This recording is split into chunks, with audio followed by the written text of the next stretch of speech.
दोस्तों गिरी डूडल के इस प्लेटफॉर्म पे आपका बहुत बहुत स्वागत है। आज हम 11th का डिटर्मिनेंट एंड मैट्रिसेस का एक्सरसाइज नंबर 4.2 कंप्लीट करने जा रहे हैं, जिसके अंदर हम question number first, question number second and question number third तीनों ही क्वेश्चंस कवर करेंगे। Then remaining question next lecture में हम कवर करेंगे। तो दोस्तों, इसके पहले मैंने आपको एक वीडियो दिया था प्रॉपर्टी ऑफ डिटर्मिनेंट। अगर आपने उस वीडियो को नहीं देखा है तो प्लीज जाके उस वीडियो को देखो, देन इसके बाद आप इसे देखोगे, क्योंकि वो पूरा का पूरा उस प्रॉपर्टी के ऊपर ही ये एक्सरसाइज डिपेंड है। और ये एक्सरसाइज दोस्तों बहुत सारे कॉलेजेस, मतलब 90% कॉलेजेस में ये एक्सरसाइज स्किप करा दिया जाता है, पर मेरे हिसाब से एक इंपॉर्टेंट एक्सरसाइज है, आपको करना चाहिए। चलो वन बाय वन सॉल्व करते हैं। इस एक्सरसाइज की वजह से डिटरमिनेंट बहुत ईजी हो जाता है दोस्तों। अब देखो यहाँ पे हमें क्वेश्चन है, यहाँ पे देखो क्या लिखा है, without expanding evaluate the following determinant. मतलब बिना एक्सपांड किए हमें क्या करना है, इवेल्युएट करना, मतलब इसका वैल्यू फाइंड आउट करना है। एक्सपांड करने तो हमें आता है, हमने फर्स्ट एक्सरसाइज में एक्सपांड किया होगा, याद होगा आपने। यहाँ 1 लिया, फिर ये इसका माइनर, मतलब इसका क्रॉस मल्टीप्लाई, देन ये दूसरा वाला टर्म लेते टाइम अपन माइनस लेते हैं, देन फिर हम क्रॉस मल्टीप्लाई करते हैं, देन तीसरा वाला टर्म लेते हैं, तो उस ये वाले दोनों टर्म को क्रॉस मल्टीप्लाई करते हैं। तो ये एक्सपांड करके निकालने का तरीका है। पर यहाँ पे क्या बोला, विदाउट एक्सपांडिंग। अगर आपने एक्सपांड करके आंसर निकाला, 0 मार्क्स मिलेगा। अब मतलब यहाँ पे विदाउट एक्सपांडिंग बोला है, मतलब प्रॉपर्टी का यूज करना है। तो दोस्तों अगर आप ध्यान से देखोगे, देखो ये क्वेश्चन है, अगर इस क्वेश्चन को अगर आप बहुत अच्छे से देखते हो तो आपको दिखाई दे रहा है कि अपन इसमें से देखो 1 1 1 है ये, और कहीं पे अगर एक और कुछ 1 1 1 आ जाता है, तो अगर कोई भी दो कॉलम अगर सेम आ जाते हैं या कोई भी दो रो सेम हो जाते हैं, तो इसका आंसर डायरेक्ट क्या आ जाएगा, 0 आ जाएगा। तो मुझे 1 1 करने के लिए किसी एक को क्या करना होगा, सेम करना होगा। अब एक को सेम करने के लिए दोस्तों ए बी सी, यहां से तो मैं कुछ कॉमन नहीं ले सकता, बी प्लस सी, ये सब भी अलग है। पर दोस्तों अगर मैं ये वाला पार्ट अगर इसके अंदर प्लस करूं, ये वाला पार्ट अगर इसके अंदर प्लस करूं, ये वाला पार्ट अगर इसके अंदर प्लस करूं, तो यहाँ पे एबीसी, यहाँ पे भी एबीसी, यहाँ पे भी एबीसी, फिर मैं एबीसी क्या कर दूंगा, कॉमन ले लूंगा, तो वहां पे 1 1 1 आएगा, और यहाँ पे भी 1 1 1 है। तो फाइनली अगर दो कॉलम सेम हो गए तो आंसर डायरेक्ट 0 हो जाएगा। चलो देखते हैं किस तरह से सॉल्व करना है, थोड़ा सा ध्यान देना। अब देखो दोस्तों, अगर आप देखोगे ध्यान से, तो यहाँ पे आप देखोगे, देखो ये इसे हम क्या बोलते हैं, फर्स्ट कॉलम, इसे हम बोलते हैं सेकंड कॉलम, और इसे हम बोलते हैं थर्ड कॉलम। मुझे चेंज किसको करना है, थर्ड कॉलम को। तो जिसको चेंज करना है उसको पहले लिखना है आपको। अब थर्ड कॉलम को आपको चेंज करना है, मतलब आप थर्ड कॉलम में किसको प्लस कर रहे हो दोस्तों, सेकंड कॉलम को। और यहाँ पे जो भी चेंज होगा उसको पहले लिख दो, या तो यहाँ जिसका पहला लिखा हुआ है वही चेंज होगा। अब दोस्तों यहाँ पे देखो ध्यान से, अब अगर आप यहाँ पे ध्यान से देखोगे, तो यहाँ पे जो वैल्यूज है दोस्तों, देखो इसके अंदर फर्स्ट कॉलम आया है क्या, नहीं आया, तो फर्स्ट कॉलम के सभी वैल्यू सेम होंगे। इसके अंदर अगर आप देखोगे पीछे कौन सा है दोस्तों, C2 है, मतलब वो भी चेंज नहीं होगा, बस जो आगे है वो चेंज होगा।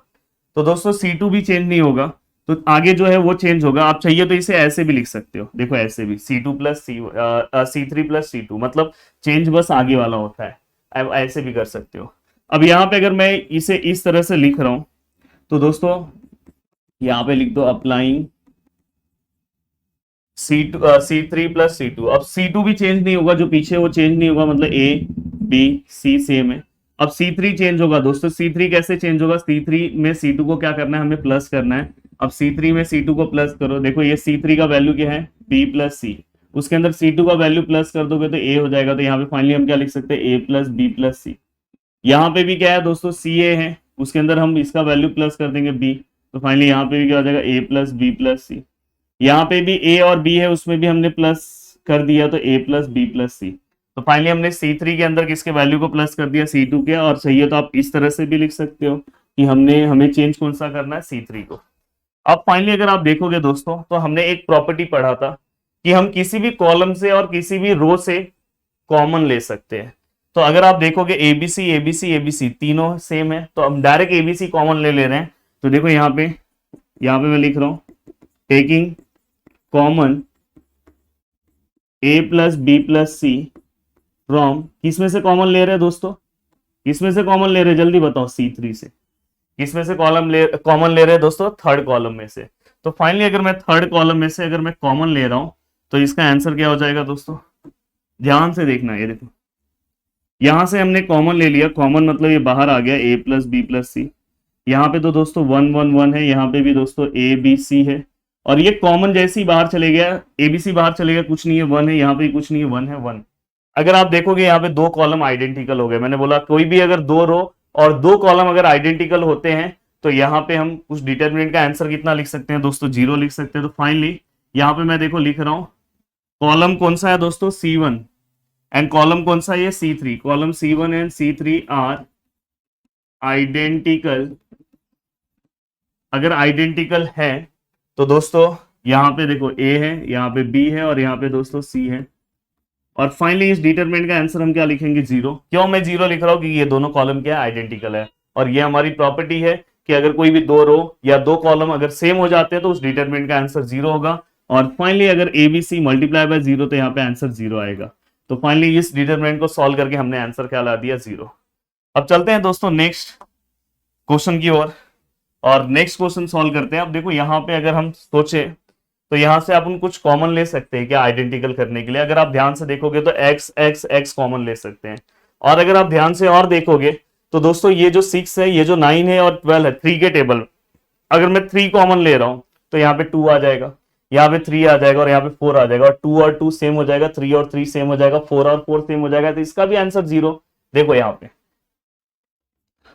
मैं यहां से कॉमन क्या ले रहा हूं दोस्तों, ये देखो इसमें से कॉमन ले रहा हूं। यहाँ पे मैं लिख दूंगा taking common from third row. देखो इसको रो बोलते हैं, तो यहाँ पे ये कौन सा रो है, थर्ड रो। तो यहाँ पे आपको लाइन लिखना होगा taking common from third row. क्या कॉमन ले रहा हूं दोस्तों, 6 किसके टेबल में आता है, 3 के।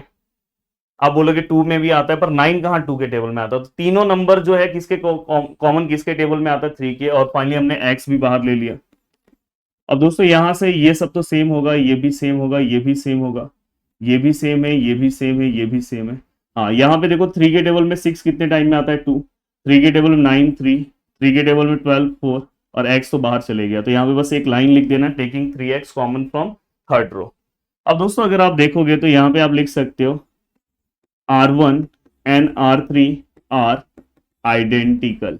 आइडेंटिकल मतलब सेम, या तो आप सेम लिखो। एंड देयरफॉर ये 3x है, ये पूरे का आंसर 0 और डिटरमिनेंट का आंसर भी क्या हो गया, 0 हो गया। अब चलते हैं दोस्तों नेक्स्ट क्वेश्चन की ओर। बहुत ही मजा आ रहा है क्वेश्चन में। हाँ ये क्वेश्चन थोड़ा सा शानदार क्वेश्चन है, इसमें प्रैक्टिस की काफी जरूरत है। अब यहाँ पे अगर आप देखोगे इस क्वेश्चन को तो दोस्तों यहाँ पे देखो ये है नंबर्स, यहाँ पे नंबर्स है। अब यहाँ पे हम ऐसा कुछ कर सकते हैं कि जिससे यहाँ वाला नंबर सेम यहाँ पे हम रिपीट कर सकते हैं।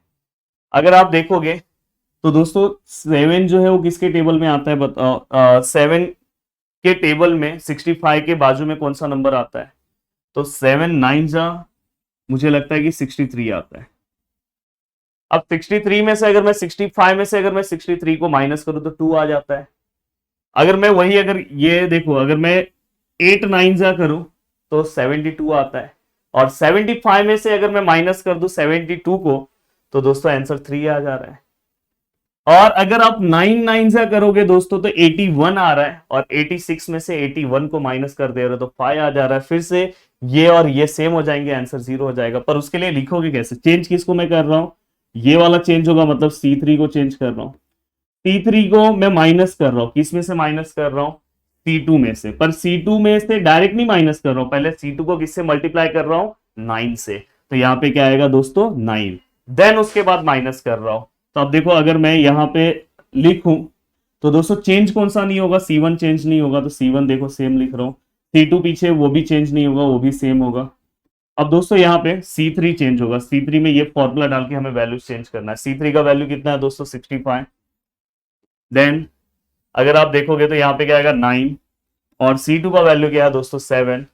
अब यहाँ पे अगर देखोगे 65 माइनस 63, फाइनली आंसर कितना है 2। तो यहाँ पे आंसर कितना हो गया 2। सेम वैसे ही दोस्तों देखो यहाँ पे अगर आप 7 के बदले यहाँ पे अगर आप 8 लिख दोगे, देखो ये पूरा ही गायब कर दे रहा हूँ। अब देखो इस फॉर्मूले में यहाँ पे क्या हो जाएगा, C3 कितना है 75 माइनस 9, C2 का वैल्यू कितना है दोस्तों 8। तो 75 माइनस 72 तो फाइनली आंसर 3। वैसे ही आप दोस्तों ये वाले दोनों वैल्यूज इसके अंदर पुट करो तो यहाँ पे आंसर 5 आ जाएगा। और यहाँ पे आप लिख दो कि column number first and column number third are identical and therefore the determinant value is 0। Property, मैंने इसलिए बोला कि प्रॉपर्टी बहुत ज्यादा इंपॉर्टेंट है, बहुत ज्यादा अच्छे से आपको प्रॉपर्टी के बारे में पता होना चाहिए अगर आप कॉम्पिटिटिव एग्जाम्स दे रहे हो। हाँ आपके बोर्ड के एग्जाम्स के अकॉर्डिंग, मतलब 11th के एग्जाम्स के अकॉर्डिंग कॉलेजेस कैंसिल कर देते। कॉलेजेस का एक रूल है, मैं हमेशा से बोलता हूँ कि मैं आपको 12th में इंपॉर्टेंट क्वेश्चन भर भर के दे सकता हूँ, 11th क्लास में इंपॉर्टेंट क्वेश्चन ज्यादा नहीं दे सकता। रीजन ये है कि दोस्तों की कॉलेजेस पेपर बनाते हैं और कॉलेज में जो वो पढ़ाते हैं उसके अकॉर्डिंग ही पेपर बनता है। फिर भी मैं 11th में जो क्वेश्चन बोल रहा हूँ, अब ध्यान से, इतने सालों से पढ़ा रहा हूं तो मुझे एक्सपीरियंस है, तो उसी टाइप के क्वेश्चन आते हैं। अब दोस्तों देखो यहाँ पे हमें कुछ दिया हुआ है, हमें यहाँ पे एक्स प्लस वाई, ऊपर है वाई प्लस जेड, फिर है दोस्तों जेड प्लस एक्स। यहाँ पे अगर आप बात करोगे तो जेड प्लस एक्स, यहाँ पे है एक्स प्लस वाई, और यहाँ पे है दोस्तों वाई प्लस जेड। यहाँ पे है दोस्तों Y plus Z, Z plus X और एक्स प्लस वाई। एक बार चेक कर लेना। देखो ये पूरे को सॉल्व करके अपना आंसर ये आना चाहिए, मतलब प्रूव करके ये आंसर लेकर आना है, मतलब इनडायरेक्टली आपको सॉल्व करके आंसर लाना है। तो X plus Y, Y plus Z, Z plus X, Z plus X, X plus Y, Y plus Z, Z plus Y plus Z, Z plus X, X plus Y. इन्होंने यहाँ पे आपको बोला नहीं है कि आप इवेल्युएट करो या क्या करो, इन्होंने यहाँ पे प्रूव दैट लिखा है। और यहाँ पे इन्होंने लिखा है कि विथआउट एक्सपांडिंग, ऐसा कुछ भी नहीं लिखा है। तो आप एक्सपांड भी करके लाना चाहते हो तो ला दो, पर एक्सपांड करके लाने में बहुत टाइम चले जाएगा, तो उससे अच्छा आप प्रॉपर्टी का यूज करके इस आंसर को जल्दी सॉल्व कर सकते हो। ओवरऑल अगर आप देखोगे, देखो मैं सबसे पहले क्या कर रहा हूं पता है, R1 को चेंज कर रहा हूं, R1 को चेंज कर रहा हूं, R1 में R1, R2, R3 तीनों को ऐड कर दे रहा हूं। तो देखो कैसे मैं चेंज कर रहा हूं, ध्यान देना। देखो यहाँ पे ये अगर मैं तीनों को ऐड करता हूं तो देखो x और x 2x हो जाएगा। देन दोस्तों अगर आप देखोगे y और y क्या हो जाएगा, 2y हो जाएगा। देन z और z क्या हो जाएगा दोस्तों, z और z 2z हो जाएगा। तो फाइनली मैं 2 बाहर ले लूंगा, तो फाइनली मैं इसे ही कैसे लिखता हूं पता है, इसे ही मैं ऐसे लिखता हूं, जिससे मेरा एक स्टेप और बच जाएगा। देखो x plus Y plus Z, और बाहर क्या ले रहा हूं 2। सेम अगर आप ये तीनों को प्लस करोगे फिर से वही होगा, देखो एक्स एक्स वाई वाई और जेड जेड सेम आएगा, तो यहाँ पे 2x plus Y plus Z. Same यहाँ पे देखोगे, देखो X X Y Y Z Z, तो यहाँ पे भी सेम आ जाएगा। तो दोस्तों क्या होगा, 2x plus Y plus Z. अब यहाँ पे अगर आप देखोगे ये हो गया पूरा का पूरा। अब ये होने के बाद दोस्तों आपको क्या करना है, जो रिमेनिंग पार्ट है वो सेम आपको ऐसे ही एज इट इज कॉपी कर देना है। देखो यहाँ पे x प्लस वाई, मैंने बोला कि बस चेंज आगे वाला होता है, and y plus Z, please लिखते टाइम कुछ गड़बड़ मत करना, y plus Z, Z plus X and x plus Y. Please एक बार देख लो कि आपने सब परफेक्ट लिखा है। अब अगर आप ध्यान से देखोगे तो मैं यहाँ से 2 2 2 कॉमन ले सकता हूँ, और अगर आप ध्यान से देखोगे, सपोज मैंने यहाँ से 2 2 2 कॉमन ले लिया। अब मैंने अगर 2 2 2 कॉमन ले लिया तो हाँ, तो ये वाला जो पार्ट है ना दोस्तों, ये वाला पार्ट एक्स वाई जेड को कॉमन मत लो, क्योंकि बस बाहर क्या है 2 कॉमन है, तो बस 2 को बाहर लेना। तो ये देखो X plus Y plus Z ऐसे ही रहेगा, ये भी X plus Y plus Z ऐसे ही रहेगा, ये भी X plus Y plus Z ऐसे ही रहेगा। देन यहाँ पे जेड प्लस एक्स है, यहाँ पे वाई प्लस जेड है, यहाँ पे एक्स प्लस वाई है, यहाँ पे जेड प्लस एक्स है, यहाँ पे वाई प्लस जेड है, यहाँ पे एक्स प्लस वाई है। अब ये होने के बाद अब देखो ध्यान से, प्रूफ क्या करना है देखते हैं। 2 तो हमने बाहर ला दिया है। अब अगर आप ध्यान से देखोगे, देखो ये वाला जो पार्ट है, ये वाला जो पार्ट है, इसको अगर मैं, इसमें देखो मुझे बस x रखना है। अगर आप प्रूफ में अपने देखोगे तो देखो यहाँ पे बस x है। देखो मैं किस तरह से सॉल्व कर रहा हूं, रटना नहीं है आपको, वहां पे बस x है। तो मतलब मैं इसको ऐसे क्या माइनस कर दूं कि जिसमें से yz कैंसिल हो जाए। तो दोस्तों इसमें से अगर मैं, सॉरी, अगर मैं इसमें से इसको माइनस कर दूं, देखो यहाँ पे आपको रफ में ऐसा देखना होगा, x plus Y plus Z में से मैं माइनस कर रहा हूँ किसको, y और z को। तो फाइनली माइनस साइन जैसी ब्रैकेट ओपन होगा तो ये क्या हो जाएगा, y माइनस जेड, तो ये z वाई वाई और जेड जेड माइनस हो जाएगा, तो फाइनली x बच गया। तो यहाँ पे हमें ये समझ में आया कि हमें क्या करना है, R1 को चेंज करना है, मतलब R1 को माइनस करना है किसमें से, R3 में से। अगर आप R2 में से माइनस करते हैं तो आपका x ही कैंसिल हो जाता है, और फाइनली हमें x चाहिए। R2 से भी करते तो आ जाता आंसर, पर आपको फिर से गड़बड़, मतलब उल्टा फुल्टा करना पड़ता, तो ये वाला इसलिए मैंने R2 से नहीं किया। तो फाइनली दोस्तों यहाँ पे x बचा। यहाँ पे देखो ये z और ये x माइनस हो जाएगा इसके साथ, तो फाइनली यहाँ पे y बचेगा। मैं डायरेक्ट बता रहा हूँ, अब करके देख लेना ऐसा। यहाँ पे अगर मैं माइनस करता हूँ तो ये x और x माइनस हो जाएंगे, y और y माइनस हो जाएंगे, तो क्या बचा z बचा। और फाइनली दोस्तों नीचे मैंने बोला पीछे वाला कुछ चेंज नहीं होगा, तो वो तो ऐसे ही होगा, z plus X Y plus Z, X plus Y Z plus X, Y plus Z X plus Y. अब दोस्तों अगर आप ध्यान से अच्छे से और फिर समझने की कोशिश करो कि आप नेक्स्ट स्टेप में मुझे क्या चाहिए, प्रूफ में देखो नेक्स्ट स्टेप में अपने को जेड चाहिए। अब दोस्तों बस जेड यहां से रखना है, मतलब ये एक्स को गायब करना है, तो आप सीधी सी बात है आप नीचे माइनस नहीं करोगे, ऊपर करोगे। मतलब मैं अगर मुझे R2 को चेंज करना है, तो अगर मैं R2 में से R1 को अगर माइनस कर दूं तो मेरा आंसर Z आ जाएगा। तो देखो ये 2 ऐसे ही रहेगा, कोई भी रटेगा नहीं। देखो मैं सम को प्रूफ को देख देख के मैं वहां से समझ समझ के चीजों को सॉल्व कर रहा हूं। तो सबसे पहले चेंज कौन सा नहीं होगा, बस R2 चेंज होगा, तो जो चेंज नहीं होगा पहले वो लिख दो, ये सेम। यहां से देखो, यहां से ये भी चेंज नहीं होगा। हाँ, अब चेंज कौन सा होगा दोस्तों, बस बीच वाला।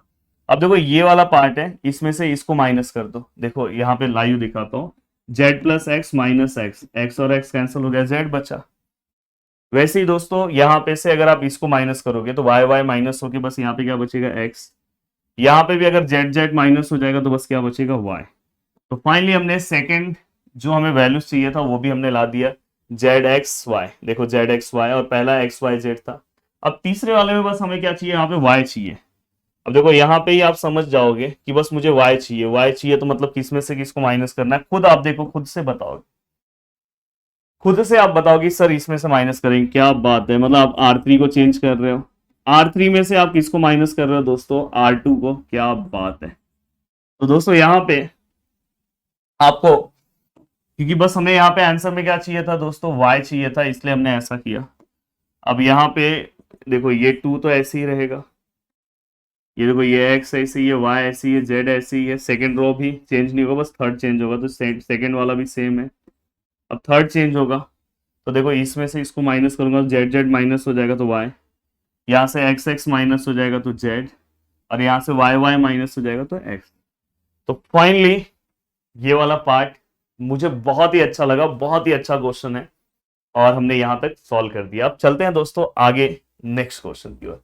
क्वेश्चन नंबर थर्ड में टोटल दो क्वेश्चन है दोस्तों, जिसके से अंदर से फर्स्ट वाला क्वेश्चन थोड़ा सा आपको अलग तरीके से सॉल्व करना है। मतलब अलग तरीके से मतलब यही सब, देखो यहाँ पे A B, A plus B, A plus B, A plus B, कहीं पे भी अगर ऐसे कुछ बड़े वैल्यूज आ जाए तो समझ जाना कि आपको प्रॉपर्टी का यूज करना है। वैसे ऊपर लिखा भी है कि using property of determinant so that, मतलब प्रॉपर्टी का यूज करके ही आपको ये सॉल्व करना है। तो दोस्तों देखो सबसे पहले मैं क्या कर रहा हूं, देखो सबसे पहले मैं ये जो डिटर्मिनेंट है LHS लिख दो। डिटर्मिनेंट का वैल्यू क्या है, ए प्लस बी, ए और B, A plus C, C B, C B plus C. अब दोस्तों मैं अगर देखूं तो मैं अगर इसमें से इसको माइनस कर दूं, तो देखो मैं क्या कर रहा हूं, R1 को चेंज करना है, सॉरी R1 नहीं, C1, मुझे इसको चेंज करना है, C1 को, C1 माइनस में क्या कर रहा हूँ, C2। अब यहाँ पे अगर मैं C1 माइनस C2 करूं, अगर आप ध्यान से मेरी चीजों को समझो, तो सबसे पहले C2 सेम होगा, जो सेम है वो मैं लिख दे रहा हूँ, और C3 में भी कोई चेंजेस नहीं होगा, बस चेंजेस किस में होगा, जो आगे है C1 में। अब C1 में देखो यहाँ पे a प्लस बी है, और माइनस C2 करे तो ये देखो ए कैंसिल हो गया, तो यहाँ पे कितना है, b। सेम यहाँ पे देखो a है, माइनस a प्लस सी है, तो माइनस ए माइनस सी। तो यहाँ पे अगर आप करोगे तो a माइनस ए हो जाएगा, तो फाइनली यहाँ पे आंसर क्या आ जाएगा, माइनस सी। और यहाँ पे, हाँ यहाँ पे दोस्तों, या तो हमें इससे अच्छा हम क्या करते हैं पता है, ये दोनों को प्लस करके इसमें से माइनस करते हैं, तो यहाँ पे जीरो आएगा, क्योंकि ऐसा सॉल्व करके कुछ मतलब ही नहीं मिल रहा है। तो ये वाला रूल अपन अप्लाई नहीं करेंगे। अपन क्या कर रहे हैं पता है, थोड़ा सा इसमें चेंजेस ला रहे हैं, C1 को ही लेकर आ रहे हैं, C1 को ही हम क्या कर रहे हैं, पर हम क्या कर रहे हैं पता है, C2 और C3 को प्लस करके उसमें से C1 को माइनस करेंगे। तो देखो यहाँ पे इसलिए C2 और C3 तो सेम होगा, तो वो तो वैसे ही लिखा रहेगा, पर C1 का आंसर जब आप निकालोगे तो देखो ये C1 है, माइनस C2 और C3 को प्लस कर दो, ये दोनों को प्लस कर दो, a प्लस बी, तो finally a plus B minus A minus B, तो A B B minus, finally answer कितना है, 0। ज्यादा कोशिश करना है कि आंसर जीरो लेकर आने के लिए, इसलिए मैंने ऐसा किया। मुझे फर्स्ट ऐसा लगा कि ये तो ऐसा कुछ मतलब नहीं है करके। अब देखो यहाँ पे दूसरा मैं सॉल्व कर रहा हूँ। दूसरा यहाँ पे क्या है दोस्तों, ए, C1 का वैल्यू क्या है, ए है। और दोस्तों हमें क्या करना है, ये दोनों को प्लस कर देना। देखो ये दोनों को प्लस करो, डायरेक्ट आप लिख दो ए और सी कितना होता है 2C। तो यहाँ पे डायरेक्ट मैं लिख रहा हूँ ए प्लस 2C। और दोस्तों ये माइनस है तो अंदर साइन चेंज हो जाएगा, तो ये ए कैंसिल हो गया, तो फाइनली यहाँ पे आंसर गया -2C। और यहाँ पे भी अगर आप देखोगे तो देखो दोनों को प्लस करोगे तो क्या होगा, b प्लस 2C। और यहाँ पे माइनस क्या आएगा, -b, तो ये b कैंसिल हो जाएगा और यहाँ पे ये साइन चेंज होकर -2C यहाँ पे भी आएगा। अब दोस्तों यहाँ तक तो मैं सॉल्व कर लिया हूँ। अब ये सॉल्व करने के बाद मुझे क्या करना चाहिए, गैप कर दो, थोड़ा सा मुझे सोचना होगा। अब दोस्तों मैं क्या करूंगा, 2C अगर मैंने समझो बाहर निकाल दिया, 2C को अगर समझो मैंने बाहर निकाल दिया, -2 को अगर सपोज मैंने बाहर निकाल लिया,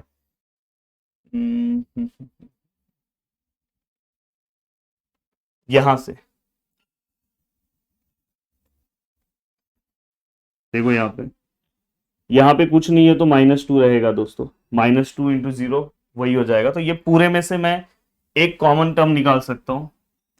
पूरे में से अगर मैं कॉमन टर्म निकालने की कोशिश करूँ तो यहाँ से दोस्तों मैं -2 को बाहर निकाल सकता हूँ। अगर मैं -2 को बाहर निकाल रहा हूँ तो अंदर क्या बच रहा है दोस्तों, 0। यहाँ पे क्या C और यहाँ पे भी क्या C, यहाँ पे A, यहाँ पे A प्लस C, और यहाँ पे C, और यहाँ पे B, और यहाँ पे C, और यहाँ पे B प्लस C। हो सकता है कि मैं अगर माइनस साइन मुझे अंदर भी रखना पड़े, बस मैं 2 ही बाहर लूँ क्योंकि यहाँ पे 4 है, तो -2 लेके कुछ मतलब नहीं है। पर अब मैं सोच रहा हूँ कि अब और मैं किस में से किसको माइनस करूँ। फाइनली अगर मैं सपोज इसमें से इसको मैं माइनस कर रहा हूँ, देखो कुछ मतलब आ रहा है, A-0, फाइनली ये A ही होगा। C प्लस A-C, हाँ ये C कैंसिल हो जाएगा, यहाँ पे A आ जाएगा। देन इसके बाद C-C, यहाँ पे भी 0 आ जाएगा। तो फाइनली ये वाला स्टेप हम कर लेते हैं। देखो मैं C2 में से C2 को मैं चेंज कर रहा हूँ, C2 माइनस C1 कर रहा हूँ। और इसी स्टेप पे मैं एक और चेंजेस लेकर आ जा रहा हूँ, इसमें से भी इसको माइनस कर दे रहा हूँ, मतलब मैं यहाँ पे C3 माइनस भी C1 कर ले रहा हूँ। तो यहाँ पे सेम C3 में भी चेंजेस आ जाएगा एक ही स्टेप पे। अब देखो दोस्तों यहाँ पे ये -2 ऐसे ही है। अगर मैं इसमें से इसको माइनस कर रहा हूँ, ए देखो ये वाला C1 तो सेम होगा। अब देखो मैं ये चेंज कर रहा हूँ A-0, तो यहाँ पे A आएगा, A plus C minus C cancel हो जाएगा, यहाँ पे A आ जाएगा। बाद में C कितना हो जाएगा, 0। तो थोड़ा थोड़ा से वैल्यूज कम हुए, थोड़ा अच्छा लगा। अब इसमें से इसको माइनस करो, B-0 यहाँ पे B होगा, C यहाँ पे 0 हो जाएगा, और B प्लस C, तो ये भी कैंसिल हो गया, यहाँ पे B आ गया। तो फाइनली हमने इस क्वेश्चन को थोड़ा सा छोटा कर दिया है। अब देखते हैं कि भाई इसके बाद इसका आंसर आता है कि नहीं आता है, इतना छोटा होने के बाद भी देखते हैं।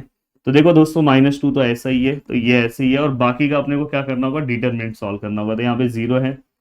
अब 0 में ये देखो ये दोनों को मल्टीप्लाई करोगे तो A इंटू बी AB, और 0 इंटू 0, देन -A हम लेंगे, और ये जब हम लेंगे तो ये दोनों को मल्टीप्लाई करेंगे। मुझे उम्मीद है कि आप मेरा लेक्चर पहले का देखे हो, और ये इंटू ये करेंगे तो 0 हो जाएगा। और दोस्तों इसके बाद हम प्लस बी लेंगे, और प्लस बी लेते टाइम ये दोनों को मल्टीप्लाई करेंगे, C into 0 0, and A into C AC। अब फाइनली अगर आप देखोगे तो यहाँ पे ये -2 है, और अंदर 0 इंटू 0 ही होगा, उसका तो कुछ मतलब नहीं है। और यहाँ पे दोस्तों क्या हो जाएगा, A B C, ये देखो ये, और ये माइनस माइनस प्लस, और A इंटू 0 0 हो जाएगा, उसका भी कुछ मतलब नहीं है, प्लस यहाँ पे अगर आप देखोगे दोस्तों ये क्या है, A, ये देखो ये प्लस, अगर B अगर इंटू 0 से होगा कुछ मतलब नहीं, प्लस माइनस माइनस, और यहाँ पे क्या आ जाएगा, A B C।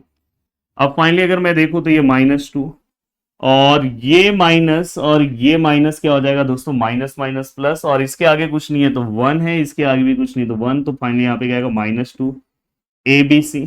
और फाइनली दोस्तों माइनस माइनस प्लस, 2 2 4 ABC। देखो थोड़ा सा तकलीफ हुआ, थोड़ा सा मेहनत लगा, पर हमने अपना आंसर ला दिया। तो आपको इसी तरह से सोचना है, कोई भी चीजों को रटना नहीं है, समझ लेना है, सोचना है कि मुझे क्या करना है, मुझे इसको कम से कम टर्म में लेकर आना था, जो भी प्लस वाले टर्म थे उसको गायब कर देना था, और यहां तक पहुंचना था। तो हमने ये भी सॉल्व कर दिया। अब चलते हैं दोस्तों नेक्स्ट क्वेश्चन की ओर। और मैं ए टू जेड क्वेश्चन आपको सॉल्व कराते जा रहा हूं, ये एक बहुत बड़ी बात है दोस्तों। और और आप भी साथ में सभी चीजों को सॉल्व करते जाओ। अब यहां पे अगर आप देखोगे तो देखो लॉग का 11th में अभी आप आगे जाओगे तो एक प्रॉपर्टी है, तो इसलिए कुछ कुछ क्वेश्चंस ऐसे हैं जो पढ़ाया नहीं गया है पर अभी उन लोग ने दे दिया है, तो वो चीजें मुझे थोड़ी सी अच्छी नहीं लगती। अब देखो ये वाला पार्ट आपको अभी तक लॉगरिथम का पार्ट आगे आप जाके फंक्शन लेसन में पढ़ोगे, तो पर उन्होंने अभी दे दिया, तो थोड़ा सा मुझे अच्छा नहीं लगता है, पर दिया है तो अब करना होगा। तो यहाँ पे दोस्तों इन्होंने एक प्रॉपर्टी यूज की है लॉग, यहाँ पे सपोज ए है, यहाँ पे बी है, तो मैं इसे ऐसे लिख सकता हूँ लॉग ए अपॉन लॉग बी। मैं इस तरह से इसे लिख सकता हूं दोस्तों। तो दोस्तों यहां पे जब मैं इस तरह के क्वेश्चन को सॉल्व करता हूं तो देखो इक्वल टू जीरो अपने को आंसर लेकर आना है, मतलब अपने को इस पूरे को प्रूफ करके आंसर क्या आना चाहिए, जीरो।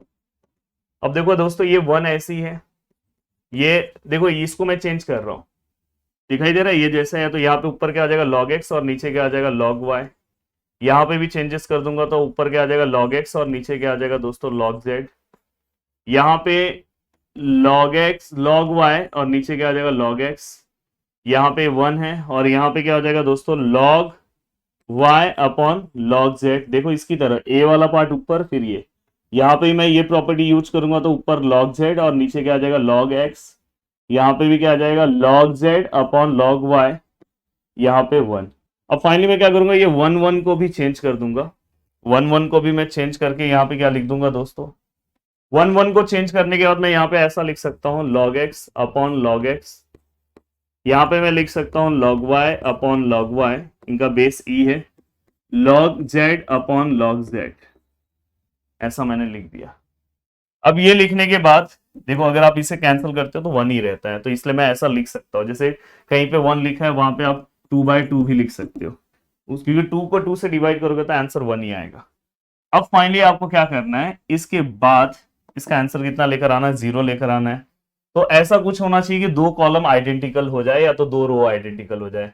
तो दोस्तों अगर मैं ध्यान से देखूं तो फर्स्ट रो में ये जो नीचे वाला पार्ट है ना दोस्तों ये कॉमन है, सेकेंड में अगर आप देखोगे तो नीचे वाला पार्ट है कॉमन है, थर्ड वाले में भी नीचे वाला पार्ट क्या है कॉमन है। तो यहां पे मैं लिख रहा हूं टेकिंग कॉमन फ्रॉम